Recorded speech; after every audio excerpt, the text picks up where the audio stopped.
Okay, we're talking about some of the Photoshop tools, and I was going to get to the color tools, but I thought before we do that, let's talk about colors on the web compared to colors from, say, maybe your art class you know growing up. In the old days, we used to have the color wheel that looked like this. We were told the primary colors were blue, yellow, and red. And as we mixed the colors, we got other colors. So you mix blue and yellow, we got green. You mix yellow and red, we get orange. Red and blue, we get purple, right? Now that was based on paint you put on a surface, okay? And light is reflecting off of the surface and bouncing back at us. Well, that's great and all if you're painting. But if we're talking about a computer, the colors are a little different. We would call this a subtractive color. So light bounces on the surface and we lose some of the color and it only reflects back the color that we see here. Okay, that's a subtractive color. Well, on the computer, we're looking at monitors, and monitors are radiating light at us. Okay, it's kind of the opposite. So since it's radiating light out, we call that an additive color. Now, I started here because Colors on the Web is a great website for a reference for colors, and they have some really good tools for web design or any kind of a digital image that you might be looking at. Okay, so first of all, we're going to focus on color as it relates here on this thing called the Color Wizard. So I want to illustrate what's called red, green, blue, and I'm going to zoom in on here so you can see it. Now, if you look here, we have some color sliders. This is part of the Color Wizard. The color we're looking at is right to the left of the slider. If we have 0 red, 0 green, 0 blue, that means there's no red, green, or blue. We have the color black. Now, watch what happens as I slide red from left to right. Notice how it's a very dark red when we're on the left. As we go more to the right, it becomes brighter and brighter. It's because it's radiating the light out. So the more red we have, the brighter it is. Okay? And you'll notice it goes from 0 to 255. And we do that because in a computer, we're storing everything in bytes. And every byte can hold from 0 to 255 different numbers. So that's why we get that 0 to 255. Okay? Now, if we add blue to it, we get purple, right? Red and blue is purple. However, because it's an additive color, if we add full red and full blue, it's a very bright purple, right? And as we add green to the mix, we get closer and closer to the color white. Okay? So this is red, green, blue. I'm going to slide everything back so that they're not exactly at 0 or 255. And one of the things you'll notice, if we give the same amount of red, same amount of green, same amount of blue, okay, in this case, it's almost the same. We get the color gray. And if we get close to 255, the closer we are, the lighter the color of gray. Okay, so gray is just even amounts of red, green, and blue. Now, another interesting little known fact among most people is that, well, I don't know if it's little known. I think it's little known. Is that this actually lines up with the cones in your eyes. Your nerves are actually set up to read red, green, and blue. So it's kind of, they must have got that from science, or maybe they just happen to like red, green, blue. I'm guessing it's more the former one, that it's related to the science of color and the way we read it. So it's a good color format to use. Now let's take a look at this in Photoshop, and we'll look at the color tools. You know, while I'm waiting for Photoshop to open, let me also point something else out.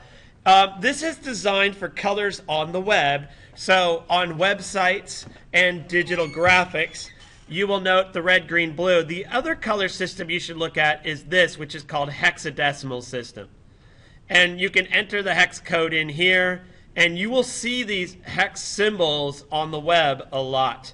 Okay, so we pick some kind of a random color, and you'll see there's the hexadecimal code here is 34226E, and hexadecimal number system, and we'll go into that a little bit more detail on a later tutorial. But in essence, the first 2 digits are representing red, the next 2 are representing green, and the last 2 are representing blue. And you're going to notice there's letters in there. That's because with the hexadecimal system, we're actually using 16 different digits. And so we'll look at in Photoshop. I'll show you a little bit more about how to read hexadecimal in just a moment. But once we have Photoshop open, we're going to go ahead and create a new graphic. Oops, I didn't want to open. Now look at when we click a new file in Photoshop. Under background contents, we can set white, or if we click down here, we can choose the background color. Okay, I'm going to go ahead and do white because you might not ever think to do that. But you may find at some point, let me go ahead and adjust my colored toolbar over here. I'm sorry, my toolbar, excuse me. The colors are down towards the bottom. Okay, you'll notice the red is the background color, and this kind of a dark gray is the foreground color. Okay, so a couple things. We have those colors. You notice on the layer that says background, there's a little lock there. If I were to get my selection tool and draw a selection and hit delete, it reveals the background color underneath that layer. Because when we told it to create a new layer with a background of white, it actually filled that layer with white. Okay. Now I'm going to undo what I just did there, and I'm going to deselect that selection. And the other thing we're going to do is talk about this foreground versus background color. Notice the foreground is a darker color. If we want to use the paintbrush, for example, we get the brush will automatically choose the foreground color. The paint bucket will also choose the foreground color. So I paint bucketed in. You'll notice I had a soft brush, and that outline there was created by the brush as I brushed it in. If I hit delete, I need to select everything first. Control A to select all. Hit delete, and we're back with the background color. I paint bucketed in. I got that color there. Okay, so paint bucket, brush, they work off of the foreground color. You can set the background color by just on the background layer, just hitting delete, and you'll get the background color. Let's focus on the color tools here for a second. These were set the last time I used it, but we also have default. Now, to set the default, you just click this little icon here. It's the default foreground and background. By default, foreground and background, the foreground is black, background is white. If we want to reverse those colors, we just click on here, and we can reverse the two. Okay, so there you have it. The other thing about the foreground color, we'll keep it white, is if I do the type tool, by default, the color we get on the type will be the foreground color. So I type out hello in a very small font. Let's make it much, much bigger.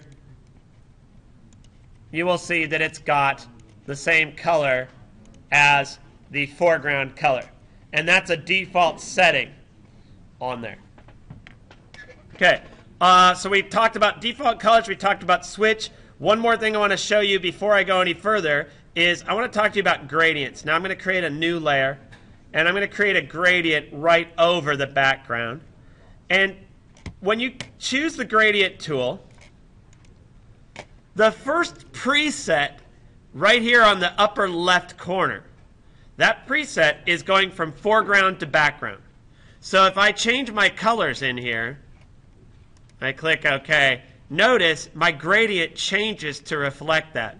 That's the foreground to background color. So if you want to set two different colors, it's a good idea to put them in here. So let's say I start with this color here, and then I just pick a darker version of it, click OK. And now I have a gradient of the two colors pretty close to each other for a more subtle gradient. Okay. So again, gradient goes from the foreground to the background color as the first of the presets. Okay? And that will just automatically change as you change the color.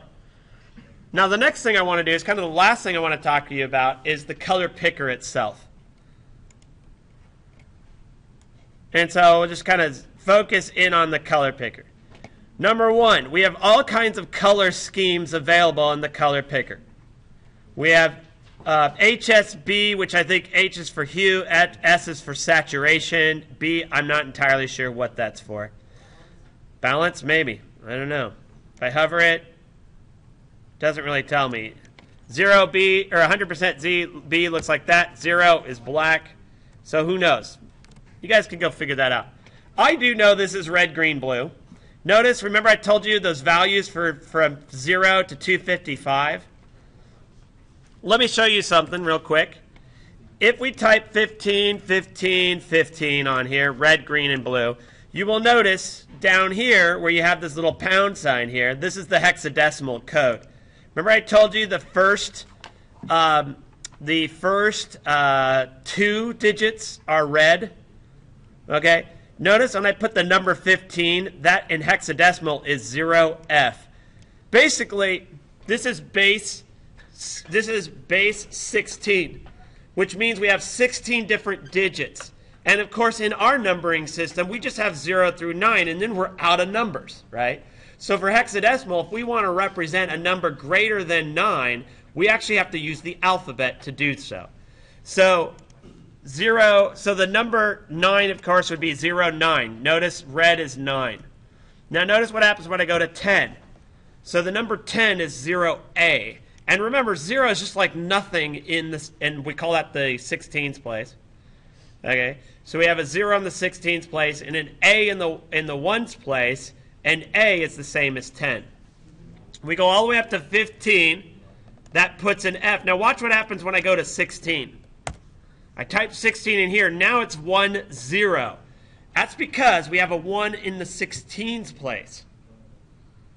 And if we put, for example, an F in the 16th place and a 0 in the ones place, that's 240. If we put 2 Fs, that's the same as 255. So the hexadecimal code for white is 6 Fs.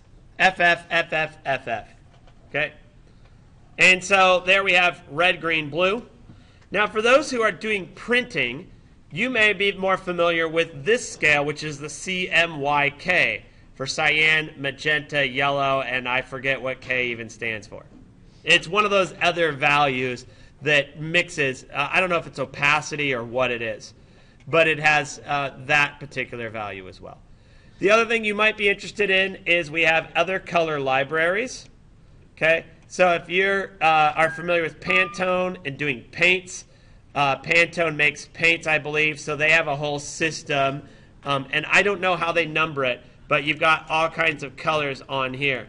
If you know and some people may tell you it's a Pantone color, a certain color, and if they say it's 2635C, like the top one here, if I select it and I click OK, I can go back to Picker, and I can find out that that Pantone color happens to be this hexadecimal code and a red, green, blue of 198, 185, 228. Now, why am I going into this? I'm doing this because when we do colors on the web, when we're doing HTML and CSS, we're going to be coloring different text and colors, and we're going to need to know either the hexadecimal or the RGB because those are supported on web browsers. To prove my point, let me just go back to the colors on the web, and I'm going to do a little something here. Type F12. I want to get the color of, say, my font somewhere, maybe this color wizard. Okay, the first thing I notice, F12 shows me my HTML on the left, my CSS on the right, and I can see that my body tag has a background color of all zeros, and so that would be black. Now, if you're interested in other bits of color, I also have a tutorial on creating color palettes where we use the color picker to actually take a photograph. Like, let's say, for example, I have this picture of Vincent van Gogh that he painted. And we can actually use the eyedropper tool to pull out colors on here and actually create a nice looking color palette. And that's about all I have to say about colors, Photoshop, and colors on the web.